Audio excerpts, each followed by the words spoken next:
तो मैं आपको यहां पर कुछ बेसिक जानकारी देता हूं। बेसिक जानकारी क्या है, इसे थोड़ा आसान भाषा में समझते हैं। देखो होता क्या है, अमेरिका को हम एक देश समझते हैं, लेकिन अमेरिका हमें अपनी एक कॉलोनी समझता है। अब आप बोलेंगे सर आपने कड़वा सच बोल दिया। कड़वा सच नहीं, पूरी दुनिया को यह बात अंदर से पता है। सब लोग अपने अपने लेवल पर सोचते हैं कि वो स्वतंत्र हैं। देखिए क्या था ना, यूनाइटेड नेशंस जब बना था उस समय तक यह डिसाइड नहीं था कि देश की स्वतंत्रता के मायने क्या होंगे। तब यह कहा गया कि कोई भी देश किसी और देश को उपनिवेश नहीं बनाएगा, सारी दुनिया के देशों को आजाद किया जाएगा। और दुनिया भर के सारे देश, हमें लगता है हमारी जो आजादी है उसमें हमारे स्वतंत्रता संग्राम का बहुत बड़ा योगदान है, यह सच है। लेकिन इसमें कुछ तथ्य और भी जुड़ सकते हैं, और वो ये है कि उस दौर में सारे देश ही आजाद किए जा रहे थे। सारे देश आजाद किए जा रहे थे से मतलब है सेकेंड वर्ल्ड वॉर के बाद में जितने भी देश थे उनके ऊपर, जैसे आज फ्रांस, यूके, अमेरिका, जर्मनी, ये सब एक छोटे छोटे देश रह गए हैं। उससे पहले तक क्या हुआ करता था, कहते थे ना ब्रिटेन का सूरज कभी अस्त ही नहीं होता, यानी वहां से लेकर पूर्व से लेकर पश्चिम तक ब्रिटेन फैला हुआ था। इसका मतलब समझ रहे हैं आप, इसका मतलब यह हुआ कि पहले जितने भी देशों पर ब्रिटेन का कब्जा था उन्हें संगठित रूप से एक साथ आजाद किया गया था, आजादी दे दी गई। लेकिन आजादी मिलते ही हमें तो अच्छा लगा कि हम आजाद हो गए, अमेरिका को लगा कि चलो दुनिया आजाद हो गई। लेकिन जिन देशों ने कभी राज किया था वो इतना जल्दी राज छोड़ देंगे क्या? जरा विचार करके देखो आप, नहीं छोड़ देंगे। नहीं छोड़ देंगे से मतलब जो पहले हमें अपनी कॉलोनी बनाकर रखते थे वो लोग, हमें अपना उपनिवेश बना के रखते थे अपने लोगों के माध्यम से, वो चीजें वो नहीं छोड़ सकते थे। इसलिए एक नया टर्म आया, जब आप वर्ल्ड ज्योग्राफी, वर्ल्ड हिस्ट्री पढ़ेंगे तब आपको सुनने को मिलेगा, नव साम्राज्यवाद और नव उपनिवेशवाद, नियो कॉलोनिज्म। एक नया टर्म निकल कर आया, नियो इंपीरियलिज्म, यानी नव उपनिवेशवाद और नव साम्राज्यवाद। इसका अर्थ क्या है? इसका अर्थ यह हुआ कि पहले तक जिस तरह हुआ करता था, क्या होता था पहले तक यह हुआ करता था कि भाई ब्रिटिशर्स की सेना इंडिया में रहेगी, यहां का राजपाट करेगी, ब्रिटिशर्स का ही बैठाया हुआ गवर्नर जनरल या वायसराय रहेगा जो इंडिया में राज करेगा। लेकिन अब बाद में बदलकर इसे क्या कर दिया गया, ऑफिशियली इसको डिफाइन नहीं किया गया। भाई जैसे कभी भी यह डिफाइन नहीं किया गया था कि कॉलोनी क्या है, ये तो हिस्टोरियंस ने किया। धीरे धीरे उन लोगों ने अपनी परिभाषाओं में खुद को यह समझा लिया कि आने वाले समय में जहां जहां हमारा राज होगा वो राज अब डायरेक्टली नहीं होकर इनडायरेक्टली होगा। कैसे? वहां की आर्थिक नीतियों पर, वहां के संविधान पर, वहां के डिसीजंस पर, जो सरकारें डिसीजंस लेंगी उन पर हमारा प्रभाव होगा। यानी अब आप विचार करके देखिए कितना इंटरेस्टिंग तरीके से इन लोगों ने हमारे साथ खेला किया। क्या किया आप जरा ऐसे सोचिए। देखिए जब ब्रिटिशर्स हमारे यहां शासन करते थे, आज मतलब कंपैरिजन करके देखिएगा, उपनिवेशवाद, और ये जो मैं बात आपको बता रहा हूं ना, ये बात आपको पता होनी चाहिए। क्यों पता होनी चाहिए? क्योंकि ये आप किसी भी डिबेट में बैठे, किसी भी परीक्षा में जाएं, किसी भी इंटरव्यू में बैठे, वहां ये समझ आपकी काम आती है। आप कुछ पढ़ेंगे उस समय भी आपके लिए काम आएगी। इधर देखिए, उपनिवेशवाद और एक दूसरा टर्म है नव उपनिवेशवाद, निवेशवाद, नियो कॉलोनिज्म कहते हैं इसको। ठीक है, दोनों में अंतर क्या है? उपनिवेश के अंदर जब इंडिया कॉलोनी था ब्रिटिशर्स की, तब हमारे साथ क्या होता था, ब्रिटिशर्स का बिठाया हुआ वायसराय इंडिया में हुआ करता था। वायसराय उल्टा लिख दिया मैंने, ठीक है, या गवर्नर जनरल हुआ करता था इंडिया में बैठा हुआ। ये क्या करते थे? इंडिया में अपनी फोर्स रखते थे। ठीक है साहब, फोर्स के साथ साथ इंडिया में अपने द्वारा अपनी सहूलियत के लिए चीजें बनाते थे, जैसे रेल बनाई, संसद भवन बनाया, या फिर जो भी आप आज भी चाहे टेलीग्राफ बनाया, डिपार्टमेंट पीडब्ल्यूडी बनाया, या फिर आर्कियोलॉजिकल सर्वे ऑफ इंडिया बनाया। जो भी चीजें आज आप इंडिया में देखते हैं आजादी के बाद, उनमें से शायद यह कहना अतिशोक्ति होगा कि मेजॉरिटी 75% से ज्यादा चीजें ऐसी हैं जो अंग्रेजों के द्वारा, अंग्रेजों के काल में बनाई गई थी।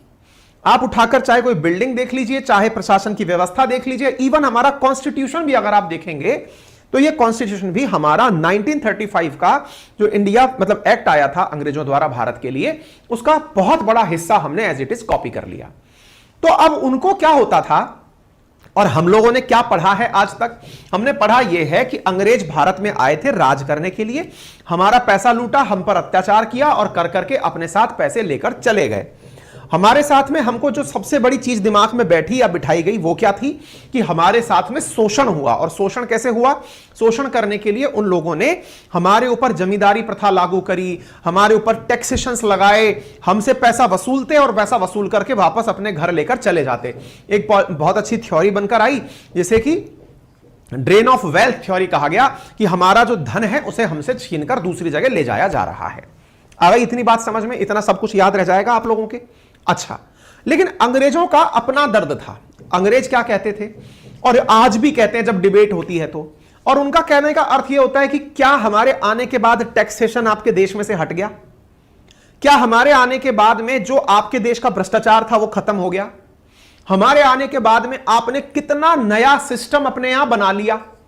और रही बात टैक्सेशन की, जो हम लगाते थे उससे ज्यादा टैक्स तो आपकी सरकारें लगाती हैं। कौन सी चीज में जो आम जनता है उसे क्या मुनाफा हुआ?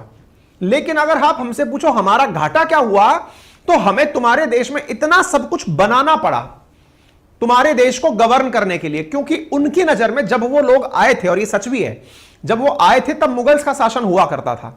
मुगल्स के शासन के दौरान बहुत सारे राजघराने अपने अपने अलग चल रहे थे।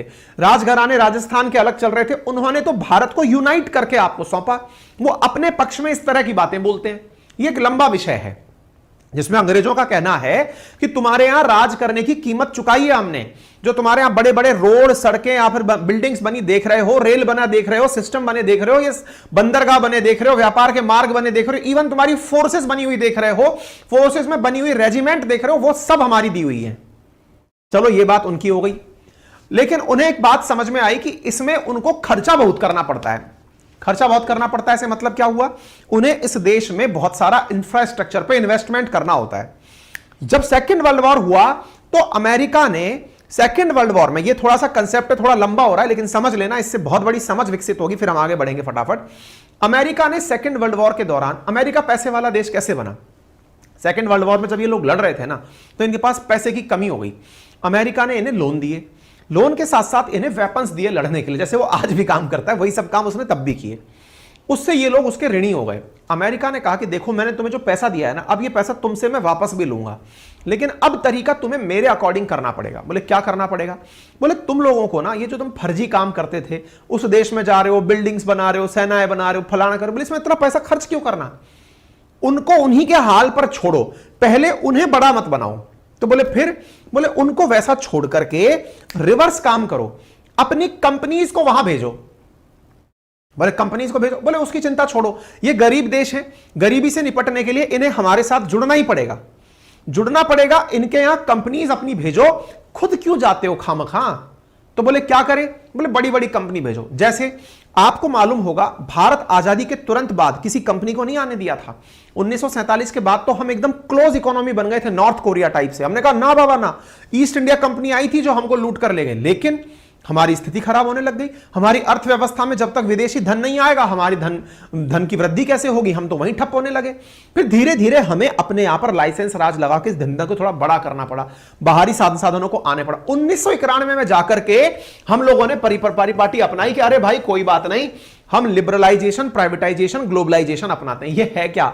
ये अमेरिका का दिया हुआ टर्मिनोलॉजी है। लिबरलाइजेशन का अर्थ है अपने यहां के कानूनों को उदार बनाओ, उदारवाद कहते हैं इसको। प्राइवेटाइजेशन, सरकारी संस्थाओं को प्राइवेट करो। ग्लोबलाइजेशन, वैश्वीकरण, समझो कि पूरी दुनिया आपका घर है। इस तरह से 1991 में हमने मनमोहन सिंह जी के नेतृत्व में, जब वो वित्त मंत्री हुआ करते थे, नरसिंह राम सरकार थी, तब जाकर हमने अपना लिया एलपीजी। धड़ाम भाई साहब, इंडिया के अंदर बड़ी बड़ी कंपनियां आने लग गई। आपको मालूम होगा पहले कोको कोला थी, लेकिन वो भाग गई थी। जब जनता पार्टी की सरकार आई थी तो उन्होंने कोको कोला को बंद करवा दिया, तो भाग गई थी। 1991 में फिर से लौट कर वापस आई, दे धमाल भाई साहब, बड़ी बड़ी कंपनियां आई। कोका कोला आ गई, चाहे डोमिनोज हो, मैकडी हो, और ये जितने भी विदेशी कंपनियां आज आप देखते हो, गूगल हो, माइक्रोसॉफ्ट हो, एप्पल हो, जो भी चाहे डेल हो, एचपी हो, जिन भी कंपनियों को आप अपने आसपास आज देख रहे हैं, अपनी यूज में जिनको आप कर रहे हैं, उनमें अधिकांश कंपनियां अमेरिका की हैं या अमेरिका के जो सहयोगी देश हैं उनकी हैं। अमेरिका के सहयोगी देश चाहे फ्रांस है, चाहे ब्रिटेन है, या बोले इन लोगों को इनके हाल पर छोड़ो और इन्हें अपनी नए तरह से कॉलोनी बनाओ। और इन लोगों ने फिर क्या किया? इन्होंने हम लोगों को हमारा नया कॉलोनी बनाया, नव उपनिवेश बनाया। नव उपनिवेश का मतलब समझ रहे? इन्होंने हमारे यहां सेना नहीं भेजी, लेकिन कसर भी नहीं छोड़ी। हमारा सारा पैसा सुविधाओं के नाम पर ले जाते रहे, बोले ये तो बहुत अच्छा हो गया, कोई खर्चा नहीं करना, खर्चे के नाम पर इनको उलझने दो, इन्हें लगने दो प्रोग्रेस हो रही है, करने दो ना, सारा पैसा अब अपने यहां लेकर आओ। ये था नियो कॉलोनिज्म। आज आप देखते हैं इंडिया में काम करने वाली, आप कोई भी 100 बड़ी कंपनियों के नाम लिख लेना जो आपके काम में आ रही है ना, चाहे आप अपना फोन उठाकर देख लें, आप अपना लैपटॉप उठाकर देख लें, पेन पेंसिल, ये जितने भी चीजें आसपास रखी हैं, रिमोट, ये सब विदेशी हैं। इंडिया का कोई एक आध प्रोडक्ट आपको बाई चांस मिल जाएगा, जैसे इंटरनेट मिल गया आपको।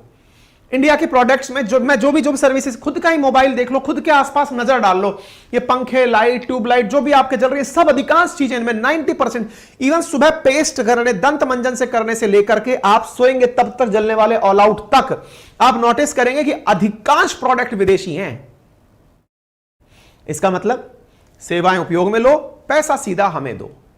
और इस प्रक्रिया को अमेरिका ने गवर्न बहुत अच्छे से किया और इसमें बहुत सारा फायदा था। आज आप सोचिए ना, जैसे आईटीसी का आप सुबह सुबह क्लोजअप, पेप्सोडेंट ये सब करते हैं, ये ब्रिटेन की कंपनी है, इनने का खर्चा क्यों करना, पैसा ऐसे कमाओ ना। आ गई बात समझ में। और हम लोगों को क्या बना दिया, लेबर।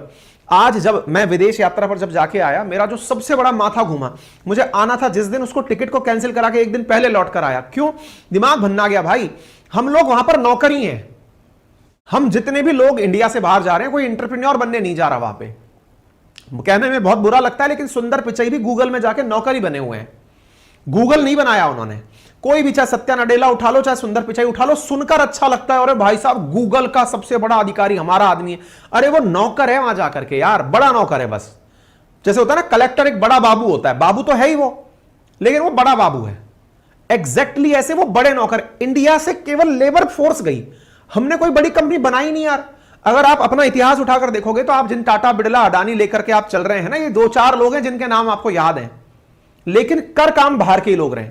ऐसी स्थिति में जो ये हमारे अंदर जो नौकर बनने की फिलसफी डाली, मैं जब जाकर के आया, अभी गल्फ कंट्रीज जब गया था, तब मैं बता रहा हूं, उस समय देखकर दिमाग भन्ना इस बात पर गया कि यार, मतलब स्वीपर से लेकर के होटल के अंदर बैठा मैनेजर हो, चाहे कहीं रेस्टोरेंट चलाने वाला बैरा हो, सब इंडियन है। सारे काम जो उठाईगिरी के काम में वो सब इंडिया वाले कर रहे हैं। बोलो नहीं साहब, वहां पर अमीर, वहां पर शाहरुख खान का भी तो मकान है। अब 2-4 लोग हम जैसों को मोटिवेट करने के लिए वहां बिठा दिया उनने। हम लोग कुछ बना ही नहीं रहे ना, नौकरी कर रहे हैं। इस स्थिति में यह समझना होगा, और यह हमारी मानसिकता के साथ खेला गया। यह प्रक्रिया थी नव उपनिवेशवाद।